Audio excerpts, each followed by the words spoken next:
વિરામ બાદ ફરી એક વખત સ્વાગત છે ઇન્ડિયા ન્યૂઝની વિશેષ ચર્ચા સજ્જતાના સર્વેક્ષણ સામે રણસિંગુ શિક્ષકો હવે આંદોલનના મૂડમાં આવ્યા છે અને શિક્ષકો આંદોલન શરૂ કર્યું છે સજ્જતા સર્વેક્ષણ સરકારે કર્યો છે જે ફરજિયાત નથી મરજિયાત છે તેમ છતાંય 2 લાખથી વધારે શિક્ષકો તેનો વિરોધ કરી રહ્યા છે અને આંદોલન કર્યું છે તો આપણે ચર્ચાના પહેલા દોરમાં જોયું કે દરેકે દરેક જે પેનલિસ્ટ છે એમને પોતાના અભિપ્રાયો રજૂ કર્યા હવે દિલીપસિંહ તમે કંઈક કહેવા માંગતા હતા સંજયભાઈ જે વાત કરી યુનિવર્સિટીની ને એ બધી ત્યારે તમે કંઈક કહેવા માંગતા હતા શું કહેવા માંગતા હતા અભિજીતભાઈ મારી 2 વસ્તુ છે સંજયભાઈને લઈને સંજયભાઈએ ખૂબ સરસ વસ્તુ કરી કે આ સર્વેક્ષણની આખી વસ્તુ શું છે તેના માટે શિક્ષકોને અપડેટ કરવા માટે ભ્રષ્ટાચાર ઘટાડવા માટે અને બીજી બધી પ્રક્રિયાઓ કરવા માટે તો મારો એટલો જ પ્રશ્ન છે કે ભ્રષ્ટાચાર ઘટાડવા માટે શિક્ષકોની સજ્જતા કરવા કરતા સરકારમાં એવા બીજા ઘણા બધા ડિપાર્ટમેન્ટ છે કે જેમાં સજ્જતા સર્વેક્ષણ કરાવવાની જરૂર છે સૌથી મહત્વનો મુદ્દો જો તમને યાદ હોય તો આપણા મુખ્યમંત્રી શ્રી વિજય રૂપાણીની એક વાત જે સૌથી વધારે વાયરલ પણ થઈ હતી કે એમણે કહ્યું હતું કે સૌથી કરપ્ટ ખાતું જો કોઈ હોય તો મહેસૂલ ખાતું છે તો શિક્ષકોને શીખવાડવાની વાત જે કરે છે સજ્જતા સર્વેક્ષણની વાત કરે છે તો એમાં સૌથી પહેલા બીજા બધા ડિપાર્ટમેન્ટમાં આ બધી મહેનત કરવાની વધારે જરૂર છે ખેર સરકારને જે ઠીક લાગ્યું અને એ કરે છે અને એવું જ કરશે બીજો મહત્વનો મુદ્દો જે સંજયભાઈએ કીધો જે મને યોગ્ય પણ લાગ્યો કે આખી ઘટનામાં સરકારે શિક્ષકોને પૂછવાની જરૂર હતી એમની સહમતિ લેવાની જરૂર હતી અને એમને પૂછવાની આખી પ્રક્રિયા હતી ચાલો એ પણ માની લીધું બીજો જે મહત્વનો પ્રશ્ન ભૂપેન્દ્રસિંહ આપણા જે શિક્ષણ મંત્રી છે એમણે પણ કીધું કે આ સંખ્યા મરજિયાત એટલે આ સજ્જતા સર્વેક્ષણ મરજિયાત છે જેને હાજરી આપવી હોય એ આપી શકે ના આપવી હોય એ ના આપે મારી જોડે કેટલાક આજની હાજરીના આંકડા છે હું એ કહેવા માંગીશ કે સાબરકાંઠામાં કુલ મહેકમ જે છે 6534 શિક્ષકોનું છે એમાં 1396 લોકોએ સજ્જતા સર્વેક્ષણ માટે હાજરી આપી એટલે કુલ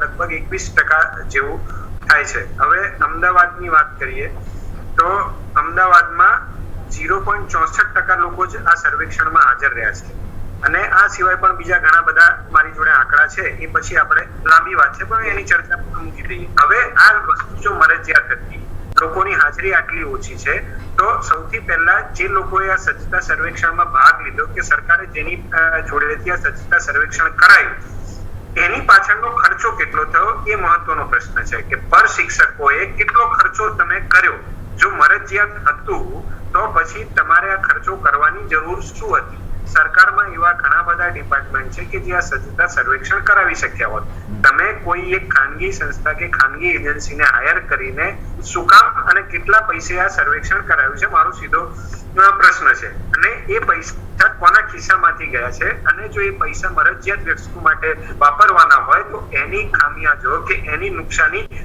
કોને ભોગવવાની છે ત્રીજો મહત્વનો પ્રશ્ન છે મારો કે અત્યાર સુધી સરકારે બધું જ શિક્ષણ માટે યોગ્ય કર્યું સરકારે બધી જ વ્યવસ્થા યોગ્ય કરી છે તો એક પછી એક સરકારી શાળાઓ બંધ કરવાની વ્યવસ્થા ક્યાંથી શરૂ થઈ હું આજનો લેટર પણ એક બતાવી શકું છું કે જે કચ્છમાંથી એક શિક્ષકે મોકલેલો છે કે જેમાં 20 ની સંખ્યા વાળી ધોરણ 6 ના 8 વર્ગો આજથી બંધ કરી દેવામાં આવ્યા છે તો સરકારે મારું માનવું છે કે આની ઉપર નથી લાગતું કે વધારે ધ્યાન આપવાની જરૂર હતી એના કરતા સજ્જતા સર્વેક્ષણમાં જે પૈસા ખર્ચ્યા એના કરતા આ વર્ગો ચાલુ કરવા એને કઈ રીતે ટકાવી રાખવા લોકોને કે બાળકોને કઈ રીતે સારી રીતે ભણાવવા એ માટેની વ્યવસ્થા કરવી અને આ બધું કર્યા પછી તમે એક નિષ્કર્ષ ઉપર પહોંચો કે આ બધી પ્રક્રિયાઓ આખરે શિક્ષણ જોડે જ કેમ થઈ રહી છે મારો જે મહત્વનો છેલ્લો પ્રશ્ન છે અભિજીત બરાબર ધવલભાઈ તમને પૂછવા માંગીશ કે સંજયભાઈએ શરૂઆતના એમના સવાલના જવાબમાં સ્પષ્ટ કહ્યું કે એમણે સ્વીકાર્યું નિખાલસતાથી સ્વીકાર કર્યો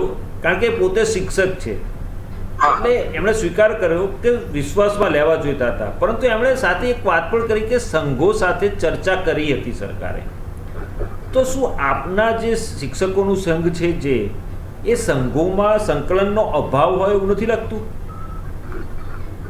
સર વિચારધારા અલગ અલગ કહી શકાય કે વિચારધારાને આધારે રાષ્ટ્રીય શિક્ષક મહાસંઘે પોતાનું એક સ્ટેન્ડ નક્કી કર્યું કે અમે શિક્ષકોના હિતમાં શિક્ષકને જે રજૂઆતો છે એ સાંભળીશું પ્રાથમિક શિક્ષક સંઘે પણ એમના લેવલે જે તે તાલુકા કક્ષાએ ઘટક સંઘો સાથે ચર્ચા કરેલી હોવી જોઈએ પરંતુ 1,81,000 શિક્ષકોમાંથી જો 56,000-58,000 શિક્ષકો ભાગ લેતા હોય તો એક વસ્તુ વિચારવી જોઈએ કે સૌથી મોટી બહુમતી વાળા શિક્ષકો આનો વિરોધ કરી રહ્યા છે વિરોધની વચ્ચે સર્વેક્ષણ વસ્તુ પહેલા મેં આપને પહેલા પણ કહ્યું કે ડાયટની તાલીમમાં આ વસ્તુ થતી હતી અને એમાં એક પણ રૂપિયાનો ખર્ચ પણ નહોતો થતો, કારણ કે જ્યારે તાલીમ પૂર્ણ થાય તો તાલીમના અંતે આપણને તાલીમ કેવી લાગી અને તાલીમ કેવી લેવા માંગો છો અને બાળકનો સુધારો કઈ રીતે કરી શકો. બીજું, શિક્ષક યુનિયનની વસ્તુ એવી છે કે જે પક્ષના લીધે બંને જોવા જાય તો એમની વિચારસરણી અલગ હોઈ શકે, પણ ઘણા પણ બંને સંઘોએ ભેગા થઈને ઘણા તાલુકાના મેસેજીસ જોયા કે બંને સંઘે ભેગા થઈને પણ વિરોધ કર્યો છે. મૂળ મુદ્દો છે એક શિક્ષકની વ્યથા શું છે અને તકલીફ શું છે સર. તો મેં મારા બાળકને પોતાને પ્રાથમિક શાળામાં એડમિશન પહેલા ધોરણમાં આ વખતે લીધું. મને મારા શિક્ષકો પર વિશ્વાસ છે કે મારા શિક્ષકો સારામાં સારું શિક્ષણ આપશે. મેં પ્રાઇવેટ શાળા પસંદ નથી કરી સાહેબ. સૌથી સારો વેલ ક્વોલિફાઈડ સ્ટાફ જો આપણને મળેલો હોય કે જે મેરિટના આધારે અહીં આવ્યો છે, જેની પોતાની આગવી વિશેષતા છે. આપણે વ્યાયામ શિક્ષક થી લઈ એટીડી શિક્ષક થી લઈ સબ્જેક્ટ વાઇઝ શિક્ષકો જો ગુજરાત સરકારે આપણને આપ્યા હોય તો ત્યારબાદ કોઈ સર્વેક્ષણ કરવું આ યોગ્ય મને દેખાતું નથી. માટે આ અમારી એક બાબત હતી કે ચલો બે સંઘે રજૂઆત કરીએ છીએ, જ્યારે ત્યારે આ બાબતની ચર્ચા પણ થઈ હશે, પણ તે છતાં બીજું એક એનાલિસિસ ના થઈ શકે કે કોણ પહેલા પરીક્ષા આપવા માંગે છે કે સર્વેક્ષણમાં ભાગ લેવા માંગે છે. હમણાં પણ KRP ની એક પરીક્ષા ગઈ, બરાબર, માસ્ટર ટ્રેનર્સ માટે. એની મેં પરીક્ષા ખુદે આપેલી છે.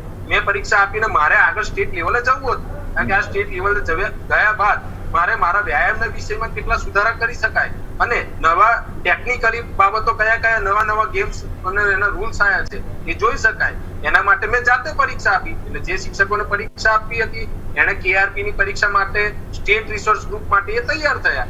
પણ આ દરેકની ફરજિયાત હવે આ જે શિક્ષકોએ એક્ઝામ આપી છે એમાં ચાલો કોઈ શિક્ષકનું વર્ગ શિક્ષણ કાર્ય ટોપ લેવલનું હશે, એના ગુણ ઓછા આવ્યા તો એના પરથી એનું મૂલ્ય આંકી ના શકાય. અને કોઈ શિક્ષકનું કાર્ય વર્ગ લેવલે ઓછું હશે પણ એના ગુણ વધારે આવ્યા. એટલે આ બાબતે સાહેબ અમને પણ એક પ્રશ્નાર્થ ચિહ્ન હતું કે અમારા બાળકો એવું ના વિચારે કે અમારા શિક્ષક જ કોઈ પરીક્ષા આપી રહ્યા છે તો એમના મૂલ્યાંકન આધારે જો ગામ લોકો વાલી લોકોને આ છાપ અમારા માટે અઘરી પડી શકે તેમ હતું. માટે અમને આનો વિરોધ કરવાનું. બાકી તો હું પોતે વ્યાયામ શિક્ષક CPED થઈને આ વ્યવસાયમાં જોડાયો છું. મારે પહેલું બીજું પ્રજ્ઞા વર્ગ લઉં છું. દરેક એકમો જૂથ આધારિત બાળકોને શિક્ષણ કાર્ય માટે અત્યારે તકલીફ પડે. અત્યારે પહેલું બીજું કોવિડ ના લીધે બંધ છે. હું શહેરી શિક્ષણ કરવા બાળકોના ઘેર જઉં છું. બીજું ટેકનોલોજીની વાત સાહેબશ્રીએ કરી એ રીતે જી શાળા, માઇક્રોસોફ્ટ ટીમ્સ આ બધા માધ્યમથી શિક્ષણ આપવામાં આવે છે. એટલે શિક્ષક અત્યારે આધુનિક ટેકનોલોજી જોડે તો જોડાયેલો જ છે, પણ નવા પાઠ્યપુસ્તકો આવે તો એનું એનાલિસિસ કરવું જોઈએ. આટલો મોટો ખર્ચો કરીને આ લેવલે નિષ્કર્ષ કાઢવાનો હોય તો કોઈ અર્થ નથી રહેતો. અને ત્રણેય પક્ષને બે હાથ જોડીને વિનંતી છે કે શિક્ષકોને પહેલા બોલવાની એક તક મળે સાહેબ. કારણ કે અત્યારે એવી સ્થિતિ આવી કે આણંદ જિલ્લાનું આપે જોયું હોય તો એક મિત મેકલિન જંગીપુરાના આચાર્ય હતા, એમને નોટિસ ફટકારવામાં આવી આ બાબતે. તો અમને અફસોસ થયો કે કદાચ કશું રજૂઆત કરવાની આવે, મીડિયા સામે પણ રજૂઆત કરવાની આવે તો તેના વિરુદ્ધ જો પગલા લેવાતા હોય તો સ્વૈચ્છિક કઈ રીતે કરવું. બરાબર. ધવલભાઈ, તમે સજ્જતાના સર્વેક્ષણનો વિરોધ કરી રહ્યા છો. શિક્ષકોને ડર છે કે તેમના ગુણ ઓછા આવશે, તેમને ઓછા આંકવામાં આવશે અથવા તો સારા માર્ક્સ નહીં આવે તો સારું નહીં લાગે. પરંતુ જ્યારે તમે શિક્ષક તરીકે વિદ્યાર્થીની પરીક્ષા લો છો, એના માર્ક્સ ઓછા આવે છે, ત્યારે તો એ વિરોધ કરતો નથી બાળક. ત્યારે બાળકો વિરોધ કરતા નથી, પરીક્ષા કોઈ કસોટી આપવામાં વિરોધ કરતા નથી, તો પછી શિક્ષકો શા માટે વિરોધ કરે છે? હાલની સાહેબ શિક્ષણની પદ્ધતિ પણ થોડી સુધરી છે. પ્રજ્ઞા વર્ગમાં એવું છે કે બાળકની કચાસ પાછળ એને ચોકડી મારવાની નથી કે એના ગુણ દર્શાવવાના નથી, બરાબર છે. એને એ એકમ કે એ જૂથ પ્રમાણે બેસાડી અને તૈયાર કરવાનું હોય છે. માટે અમને એ રીતની બીક નથી કે અમારા માર્ક ગુણ ઓછા આવે ને એની ભીતિ અમને રહેશે. હા, પણ અમારી તૈયારી કરવામાં અમારા બાળકો રહી જાય એ અમને ના પોસાય સાહેબ, કારણ કે મૂળ તો અમારું કેન્દ્ર બિંદુ બાળક જ છે. બરાબર. વેમાભાઈ, તમને પૂછવા માંગીશ કે સરકાર દ્વારા જે ડિસિઝન લેવામાં આવે છે, શિક્ષકોના હોય કે કોઈ પણ લેવલના, અત્યારે શિક્ષકોની વાત છે, શિક્ષકોના મુદ્દે ચર્ચા કરી રહ્યા છે, તો શિક્ષકોને તમામ સ્તર ઉપર જોતરવામાં આવે છે. જોતરવા શબ્દ એટલા માટે યુઝ કરું છું કારણ કે દરેક ક્ષેત્રમાં એમને કામ કરવાનું મોકલવામાં આવે છે. વગર એમને વિશ્વાસ લીધા વગર કે એમને જાણ કર્યા વગર સીધો જાહેરનામું બહાર પાડી દે, નોટિફિકેશન બહાર પાડી દે, જાઓ અહીંયા આગળ કોવિડમાં સ્મશાનમાં જાઓ, લાશો ગણો, કેટલી ડેડ બોડી આવી એ કાઉન્ટ કરો, વસ્તી ગણતરી આવવાની, વસ્તી ગણતરીમાં કાઉન્ટ કરવા જવાનું, કોવિડના કેટલા પેશન્ટ છે, કેટલા જણા છે ઘરમાં, કોઈને શરદી ઉધરસ હતી એનું કરવાનું. આ બધી કામગીરી કરવા માટે શિક્ષકોને લગાવવામાં આવે છે. તો શિક્ષકોની સજ્જતા તો એમાં પુરવાર થઈ જાય છે. તો પછી અલગથી સજ્જતાનો નિર્ણય શા માટે, અલગથી સજ્જતા સર્વેક્ષણ શા માટે, એ બધા ઉપરથી સર્વેક્ષણ ના કરી શકે સરકાર? સાચી વાત છે સાહેબ. જો ઇલેક્શનની ધવલભાઈ ભેમાભાઈને પૂછ્યું છે.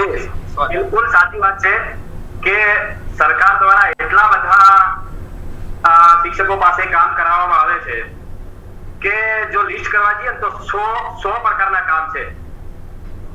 100 પ્રકારના કામ શિક્ષકો પાસે કરાવવામાં આવે છે, પરંતુ સરકારે સમયસર પાઠ્યપુસ્તકો શાળામાં પૂરા પાડવામાં નથી આવતા. આજે ઘણી શાળાઓમાં ઇન્ટરનેટની સુવિધા પણ નથી ગામડાઓમાં. ખરેખર જે સુધારા કરવા જોઈએ, સરકારે જે ધ્યાન આપવું જોઈએ તે સરકાર ધ્યાન નહીં આપે, પરંતુ આ પ્રકારના તાયફાઓ કરીને શિક્ષણને ખરેખર મેં ઘણી જગ્યાએ હું સ્કૂલમાં જાઉં છું વિઝિટ માટે, ઘણી જગ્યાએ મારા મિત્રો છે હું ઘણી વાર ચર્ચા પણ કરતો હોઉં છું. એમને એટલા બધા કામ અને બીજા એટલા બધા આરટીઆઈ ના માધ્યમના કામ આવે છે કે આખો દિવસ માહિતીઓ આપવામાં જ શિક્ષકનું કામ જાય છે. આજે શિક્ષણનું સ્તર એટલા માટે ગુજરાતની અંદર ઘટ્યું છે કારણ કે ગુજરાત સરકાર ફક્ત ને ફક્ત તાયફાઓ સિવાય કશું જ કામ કરતી નથી. ખરેખર શિક્ષકને સાંભળવા જોઈએ, એમને જે મુશ્કેલીઓ પડી રહી છે, એમને ક્યાં મુશ્કેલીઓ પડે છે તો એનું નિરાકરણ લાવવું જોઈએ, પરંતુ એનું નિરાકરણ નહીં લાવ. ફક્ત ને ફક્ત આ પ્રકારના સર્વેક્ષણો કરાયા જ કરશે. આ જ પ્રકારના મરદાઓ કોરોનાની મહામારીની અંદર મરદા કરવા માટે મોકલી દીધા. અહીંયા બનાસકાંઠામાં જે તીડ આવ્યા હતા તો તીડ નિવડાવવા માટે મોકલી દીધા. એ શરમ આવે છે, ખરેખર શરમજનક ઘટના છે કે જે દેશનું ભાવિ તૈયાર કરી રહ્યા છે એવા શિક્ષકોનું મારી દ્રષ્ટિએ આ સરકાર અપમાન કરી રહી છે. ખરેખર શિક્ષણને સન્માન આપવું જોઈએ. સન્માનની જગ્યાએ આ પ્રકારના તાયફાઓ બિલકુલ વ્યાજબી નથી. મને તો લાગે છે કે આ ભાજપ સરકારી અખતરા સરકાર છે અને અખતરાઓ કરી અને શિક્ષકોનું અપમાન કરી રહી છે. બરાબર. કપિલભાઈ, તમને પૂછવા માંગીશ કે આ બધા સર્વેક્ષણ કે આ બધી કસોટી કે આ બધું જે પ્રક્રિયા છે શિક્ષકો માટેની, શિક્ષકોને અલગ અલગ ક્ષેત્રમાં કામ માટે મોકલવા, એની શરૂઆત જો હું ખોટું ના માનતો હોઉં, જાણતો ના હોઉં તો દિલીપસિંહ મને સુધારશો, મારી જ્યાં ક્યાંક ભૂલ હોય તો મને ટપારજો તમે. તો આ બધી શરૂઆત કોંગ્રેસના શાસનથી થયેલી છે અને એને જ પગલે અત્યારની સરકારો ચાલી રહી છે. તો શું કહેશો આ બાબતે? શિક્ષકોને અન્ય કામમાં મદદમાં લેવાની શરૂઆત ક્યાં કોંગ્રેસ સરકારમાં થઈ હશે, પરંતુ હું ચોક્કસથી માનું છું કે મર્યાદિત માત્રામાં હશે, કે મર્યાદિત મદદ લેવાની એની દિશામાં થઈ હશે. આજની સ્થિતિ એ છે કે એક શિક્ષકને 44 થી વધુ પ્રવૃત્તિઓમાં જોતરવામાં આવે છે. 44 થી વધુ પ્રવૃત્તિઓ. એની અંદર બનાસકાંઠામાં તીડ આવે તો થાળી વેલણની તીડ ઉડાડવા જાઓ, સવારમાં 5 વાગે ઉઠો, સ્વચ્છતા માટે લોકો જે બહાર શૌચક્રિયા કરવા જતા હોય એના ફોટા પાડવા જાઓ, પછી કોવિડ આવે તો ત્યાં કેટલા મૃતદેહો આવે છે તે કાઉન્ટ કરવા જાઓ, લોકડાઉન થાય ત્યારે અનાજની દુકાને જે સસ્તા અનાજની દુકાનો છે ત્યાં બેસો, ત્યાં શું ચાલી રહ્યું છે તેની ગણતરી કરો. અચ્છા, કોને કીટ મળી છે નથી મળી એના માટે ઘરે ઘરે જઈને એનું સર્વે કરો. એ પૂરું થાય પછી ત્યાં આગળ તમે કેટલા લોકો કોવિડ પોઝિટિવ છે પણ શું સિમ્ટમ છે એ ગણતરી કરવા જાઓ. શિક્ષક વસ્તી ગણતરી કરવા જોઈએ તો શિક્ષક જોડે જાઓ, મતદારી અધિકને નોંધણી કરવાની હોય તો શિક્ષક જોડે જાઓ. તમામ પ્રકારના કાર્યો અને છેલ્લે અત્યારે થાય કે જયારે મંત્રીજી આવવાના હોય, જયારે મિનિસ્ટર સાહેબ આવવાના હોય ત્યારે બસો ભરીને છોકરાઓને ભેગા કરવાના હોય અને એને ભાષણો સાંભળવા માટે ભીડ ભેગી કરવા માટે પણ શિક્ષકોનો જે પ્રકારે વારંવાર દુરુપયોગ કરવામાં આવી રહ્યો છે. જે શિક્ષકનું કામ છે વર્ગ સાચવવાનું, જે શિક્ષક માત્ર વર્ગમાં રહેવો જોઈએ, જે શિક્ષકનું ધ્યાન માત્ર એના વિદ્યાર્થી ઉપર, એના શિક્ષણની પ્રવૃત્તિ ઉપર હોવું જોઈએ, એની જગ્યાએ સરકાર દ્વારા શિક્ષકોનો સરકારી મજૂર તરીકેનો આજે ઉપયોગ કરવામાં આવી રહ્યો છે કે જે શિક્ષકનું કામ છે બાળકોનું ભણાવવાનું, તેને સરકારી મજૂર બનાવી દેવામાં આવે છે. અને જેમ ધવલભાઈએ કહ્યું કે કોઈ પણ શિક્ષક પોતાનો અવાજ ઉઠાવે, ક્યાંક અન્યાય થતો હોય એના વિરુદ્ધમાં બોલવા નીકળે ત્યારે એને નોટિસો આપવામાં આવે, એને ડરાવવામાં આવે, એને ધમકાવવામાં આવે આજે સરેઆમ લોકશાહીનો સરકાર હનન કરી રહી છે. લોકશાહીમાં અધિકાર છે શિક્ષકનો, ક્યાંક અન્યાય થતો હોય પોતાની પર તો બોલવું એનો જન્મસિદ્ધ અધિકાર છે. એની પર તરાપ મારવાનું કામ સરકાર કરી રહી છે. મને તો ડર છે કે ધવલ બિહારી ડિબેટમાં બેઠા છે, કારખાના એમપી પર પણ નોટિસ આવશે અને એમને પણ ડરાવવામાં આવશે. જે પ્રકારે આજે તમામ ગુજરાતની અંદર કોઈ પણ ક્ષેત્રમાં લઈ લો, કોઈ પણ ક્ષેત્રનો કોઈ પણ કર્મચારી જો સરકારના વિરુદ્ધમાં અવાજ ઉઠાવે, ક્યાંક અન્યાયના વિરુદ્ધમાં અવાજ ઉઠાવે, પોતાના ખાતામાં અવાજ ઉઠાવવાનો પ્રયત્ન કરે, તેને દબાવવામાં આવે, ડરાવવામાં આવે, ધમકાવવામાં આવે, નોટિસ આપવામાં આવે અને નોકરીથી કાઢી મૂકવાની વાત કરવામાં આવે, ત્યારે આ સરકાર લોકશાહીનું હનન પણ કરી રહી છે. અને એક તરફ જે શિક્ષકોનું કામ છે શિક્ષણ આપવાનું, ત્યારે સરકારી મજૂર તરીકે આજે ગુજરાતની અંદર ઉપયોગ કરવામાં આવી રહ્યો છે તે ખૂબ શરમની બાબત છે. આજે ગુજરાતની અંદર શિક્ષણનું સ્તર તમે ટોપ 10 માં પણ નથી. આજે આખા દેશની અંદર ગુજરાતની અંદર મને એક યુનિવર્સિટી બતાવો ત્યારે ઇન્ડિયાની ટોપ 10 યુનિવર્સિટીમાં આવતી હોય. આજે ગુજરાતનું શિક્ષણનું સ્તર દિવસે ને દિવસે કસરતું જાય છે, ત્યારે ખૂબ શરમની બાબત છે. અને સરકાર બીજી તરફ શિક્ષકોનો સરકારી મજૂર તરીકે ઉપયોગ કરે અને કોઈ અવાજ ઉઠાવે તેની પર તાનાશાહી કરીને અવાજ દબાવવાનું કામ કરી રહી છે. ચોક્કસ. દિલીપસિંહજી, કપિલભાઈએ તો ખુલાસીને ના કીધું કે શિક્ષકો પાસે અલગ અલગ પ્રકારનું કામ, એક બે કામ ગણાવ્યા એમણે, પરંતુ હું માનું છું ત્યાં સુધી, કારણ કે હું નાનો તો ત્યારથી જોતો આવું છું કે શિક્ષકો આવતા હતા, અમારા સ્કૂલના ટીચર્સ આવતા હતા મારે ઘરે વસ્તી ગણતરી વખતે,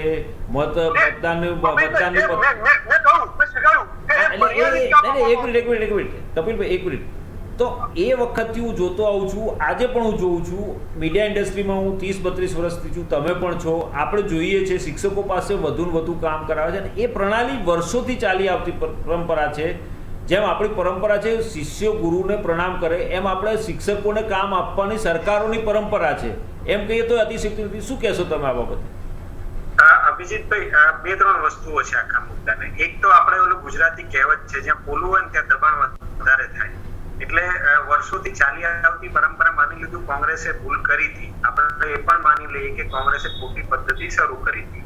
પણ પ્રધાનમંત્રી મોદીએ એમના ભાષણોમાં જે રીતે કીધું છે કે ભાઈ 70 વર્ષ કોંગ્રેસે ખાડા કર્યા, એને પૂરવા માટે હું આવ્યો છું અને એને પૂરતા સમય લાગશે. તો આપણે એ માટે એવી પણ અપેક્ષા રાખીએ કે કોંગ્રેસે જે શિક્ષકોને જોતરવાની ભૂલ કરી હતી એ ભાજપે સુધારી લેવાની જરૂર હતી. શિક્ષકોને જે જુદા જુદા કામો કોંગ્રેસે આપવાની શરૂઆત કરી હતી ભાજપમાં બંધ થઈ જવાની. પણ થયું છે શું? ઉલટું થયું છે. થયું છે એવું કે જો કોંગ્રેસે 2 કામ આપ્યા છે તો ભાજપે એને 200 કામ આપ્યા છે. અને સૌથી મહત્વની વસ્તુ છે કે શિક્ષકો બિચારા સરકારી નોકરી કરે છે એટલે ડરના મારે જે ઉપરથી આદેશો આવે, ગમે તે આદેશ આવે, એને સ્વીકારીને મૂંગા મોઢે ચાલ્યા કરે છે અને કામ કર્યા કરે છે. હવે તમે વિચારો કે શિક્ષકો ભણાવશે કે તીડ ગણવા જશે? શિક્ષકો ભણાવશે કે મતદાર યાદી સુધારણામાં જશે? શિક્ષકો ભણાવશે કે પછી બીજા કોઈ સમસ્યામાં, કે કોવિડ આવ્યું કે પૂર આવ્યું કે કોઈ પણ સરકારી ડેટા ઉભા કરવા જશે? માની લીધું ચલો તમે ઉપયોગ કરો છો, સરકાર તમારી છે, તમને યોગ્ય લાગે એ રીતે સંસ્થા કે વહીવટી તંત્રનો તમે ઉપયોગ કરો છો, તો પછી આ બધું કરશે ત્યારે એ ભણાવવા કઈ રીતે જશે? ભણવાનું મહત્વનું છે કે ડેટા કલેક્શન મહત્વનું છે? ચલો માની લીધું તમારા માટે ભણવાની પ્રાયોરિટી નથી, કે તમે એવું ઈચ્છો છો, કે તમે એવું માનો છો કે ભણવું એ સેકન્ડરી થિંગ છે, તો પછી સેકન્ડરી થિંગ હોય તો પછી શિક્ષકો પાસે સજ્જતાની અપેક્ષા કઈ રીતે રાખો છો તમે, અને શું કામ તમારે રાખવી જોઈએ? કારણ કે જે શિક્ષક સવારે ઉઠીને મતગણતરીમાં ગયો છે, જે શિક્ષક સવારે ઉઠીને તીડ બગાડવા ગયો છે, જે શિક્ષક સવારે ઉઠીને સર્વેક્ષણોમાં ગયો છે, તો એ ભણવાનું કે ભણાવવાનું કામ ક્યારે અને કઈ રીતે કરશે? એટલે મૂળ રાજકારણીઓની વાત કરીએ તો રાજકારણી એવું છે કે જે સત્તામાં હોય એને એનું સારું લાગે, જે વિરોધ પક્ષમાં હોય એનો વિરોધ કરે, અને એ જ વસ્તુ ભાજપ, કોંગ્રેસ કે બીજી બધી પાર્ટીઓ કરે છે. પણ આખી ઘટનામાં જે પીસાવાનો વારો છે એ શિક્ષકોનો છે. કારણ કે શિક્ષકો એવું કહી શકો તમે કે મૂંગા મોઢે જે આદેશ આવે એને સહન કરતા રહ્યા, કે એને અંગેની એ લોકો કાર્યો કરતા રહ્યા. પહેલી વખત એવું કહી શકાય કે થોડા સમયના અંતરે છેલ્લા હું માનું છું કે 3-4 વર્ષથી કે 5 વર્ષથી એવું જોયું છે કે શિક્ષણને લગતા જે કંઈ પણ નિયમો, કે ગુજરાતમાં ખાસ કરીને જે કંઈ સરકાર તરફથી આદેશો બદલવાયા એનો વિરોધ કરવાનું ચાલુ થયું છે. અને એ વિરોધ કરવાના કારણે તમે ને મેં બંને જોયું છે કે આખી શિક્ષણ નીતિ, ઇવન હું છેલ્લા 5 વર્ષથી વાત કરું તો 2017 પછીથી શિક્ષણ નીતિઓ અને સરકારે જે શિક્ષકો અંગે કે શિક્ષણ અંગેની નીતિઓ બહાર પાડી છે એમાં તમે ને મેં બંને જોયું છે કે કેટલા બધામાં એમણે પારોટના પગલા ભરવા પડ્યા છે. અને આ પગલા એટલા માટે જ ભરવા પડ્યા છે કારણ કે શિક્ષકો અને શિક્ષણ ક્ષેત્રે સંકળાયેલા લોકોએ સંગઠિત થઈને ખૂબ જ એવું કહી શકાય કે મક્કમતાપૂર્વક વિરોધ કર્યો છે. હવે વિરોધ કર્યો છે એટલે સિસ્ટમ બદલાઈ છે. હવે રહી વાત તમારા મૂળ પ્રશ્ન કે કોંગ્રેસે ચાલુ કર્યું અને ભાજપે શરૂ રાખ્યું છે, એનું કારણ પણ એટલું જ છે કે જ્યાં સુધી એનો મક્કમતાપૂર્વક વિરોધ નહીં થાય, જ્યાં સુધી એની યોગ્ય માંગણી અને લાગણી સંતોષાશે નહીં, ત્યાં સુધી આ વ્યવસ્થા ચાલુ રહેશે. પણ હવે તમે જુઓ કે આજે સત્તા સર્વેક્ષણનો વિરોધ કર્યો છે એટલે કાલ ઉઠીને બીજા કોઈ સર્વેક્ષણ કરતા પહેલા સરકારે 10 વખત વિચારવું પડશે. એટલે વ્યવસ્થા બદલવાની વાત છે, શરૂઆત કોણ કરે એ મહત્વનો પ્રશ્ન છે. અભિજીતભાઈ. સંજયભાઈ, તમને છેલ્લો સવાલ કરીશ, ટૂંકમાં જવાબ આપજો. શિક્ષકોની સજ્જતા સર્વેક્ષણનું જે કર્યું છે સરકારે, એ યોગ્ય છે કે નહીં એ તો તમે કહી દીધું, પરંતુ આ રીતે સરકાર આપણા રાજ્યના બાળકોને ભણાવવા માટે શિક્ષકોને તૈયાર કરશે? શું આ રીતે ભણશે ગુજરાત? શું કહેશો તમે? અનમ્યુટ કરો સંજયભાઈ, અનમ્યુટ. શિક્ષણ સજ્જતા સર્વેક્ષણ છે નવી શિક્ષણ નીતિનો ભાગ છે. અને અગાઉ જે કહ્યું એમ કે વિરોધ એટલા માટે થયો કે એને પરીક્ષાનું સ્વરૂપ આપવામાં આવ્યું. સજ્જતા માટે જે રીતે શિક્ષકોએ વાત કરી, શિક્ષક પ્રતિનિધિઓએ, તો ઘણી બધી તાલીમો આપી શકાય છે. જો તાલીમનો ભાગ હોય તો શિક્ષકોને જે રુચિકર હોય એ માર્ગ સંઘોએ, શિક્ષણ વિભાગે, શિક્ષણ મંત્રીશ્રીએ ભેગા બેસીને એનો યોગ્ય અને વિશ્વાસ બેસે એવો રસ્તો કાઢવો જોઈએ, એમ મારું માનવું છે. ચોક્કસ. દર્શક મિત્રો, જે રીતે શિક્ષકો માટે સજ્જતા સર્વેક્ષણ સરકારે જાહેર કર્યું છે અને એનો વિરોધ થઈ રહ્યો છે, એ બાબતે ચર્ચા થઈ અને દરેકે પોતાના અંગત અભિપ્રાય આપ્યા. અને જે રીતે ભાજપના નેતા અને પ્રવક્તા અને શિક્ષક સંજયભાઈએ નિખાલસતાથી કબૂલ્યું કે સરકારે શિક્ષકોને અને સંઘોને વિશ્વાસમાં લઈને આ પ્રક્રિયામાં આગળ વધવું જોઈતું હતું. તો દિલીપસિંહે પણ અનેક મુદ્દાઓની છણાવટપૂર્વક ચર્ચા કરી અને એમણે કહ્યું કે સરકારે જે કોંગ્રેસે ભૂલો કરી છે, કોંગ્રેસની ભૂલો સુધારીને હવે સરકાર એ દિશામાંથી બહાર નીકળી અને નવી દિશા પકડે એ પ્રકારનું, ને શિક્ષકોને અલગ અલગ કામોમાં જે લગાવવામાં આવે છે એ અટકાવવાની પણ વાત કરી. સાથે કોંગ્રેસના કપિલભાઈ અને આમ આદમી પાર્ટીના ઉપાધ્યક્ષ ભેમાભાઈએ પણ જે પ્રકારે સરકાર તાયફાઓ કરી રહી છે, તો સરકાર આ બધા પ્રકારના સજ્જતાના જે અને અલગ અલગ નામકરણ કરીને જે પ્રકારની કસોટીઓ લે અથવા તો જે પ્રકારના નિર્ણયો લઈ રહી છે એક હતું, એ નિર્ણયો પણ અટકાવવા જોઈએ એવી એમનો મત છે. ત્યારે શિક્ષક ધવલભાઈ પટેલે પણ કહ્યું કે આ પ્રકારની પ્રવૃત્તિ અથવા આ પ્રકારની સજ્જતા સર્વેક્ષણથી અમને અમારો સમાન ભંગ થયો હોય એવું લાગે છે. ત્યારે સરકારે આ બાબતે વિચારવું જોઈએ, કારણ કે શિક્ષકો આપણા રાજ્યના બાળકોને ભણાવે છે, આપણા રાજ્યના ભવિષ્યને ઉજ્જવળ બનાવવા માટે તૈયાર જ છે. એ લોકો સુસજ્જ છે, તૈયાર જ છે, ભણી ગણીને જ આટલા આગળ આવ્યા હોય. ત્યારે સરકારે પણ આ બાબતે વિચારવું જોઈએ અને શિક્ષકોએ પણ સજ્જતા સર્વેક્ષણ હોય તેમાં ભાગ લેવો જોઈએ. ના નથી, સરકારે મરજિયાત કીધું છે, પણ એ લોકો પણ જો ભાગ લેશે તો એમને પણ ખબર પડશે કે પોતે ક્યાં કાચા છે, ક્યાં એમને મજબૂતાઈથી કામ કરવાનું છે અને કઈ રીતે બાળકોને ભણાવવા છે. તો આ જે નિષ્કર્ષ છે કે દરેક લેવલ ઉપર સરકારે અને શિક્ષકોએ પણ સામસામે બેસીને ચર્ચા કરી આ બાબતે કોઈ નિષ્કર્ષ લાવવો જોઈએ, જેથી આવનારા દિવસોમાં આવા આંદોલનો અટકી શકે. ધવલભાઈ, દિલીપસિંહ, સંજયભાઈ, કપિલભાઈ, ભેમાભાઈ, આ પાંચેયનો ખૂબ ખૂબ આભાર અમારી સાથે ચર્ચામાં જોડાયા બદલ. દર્શક, તો આ હતી અમારી વિશેષ ચર્ચા સજ્જતાના સર્વેક્ષણમાં રણસિંગુ. તો આ હતી અમારી વિશેષ ચર્ચા. વધુ સમાચાર અને અપડેટ્સ માટે જોતા રહો ઇન્ડિયા ન્યૂઝ ગુજરાત, ગુજરાતની ધડકન.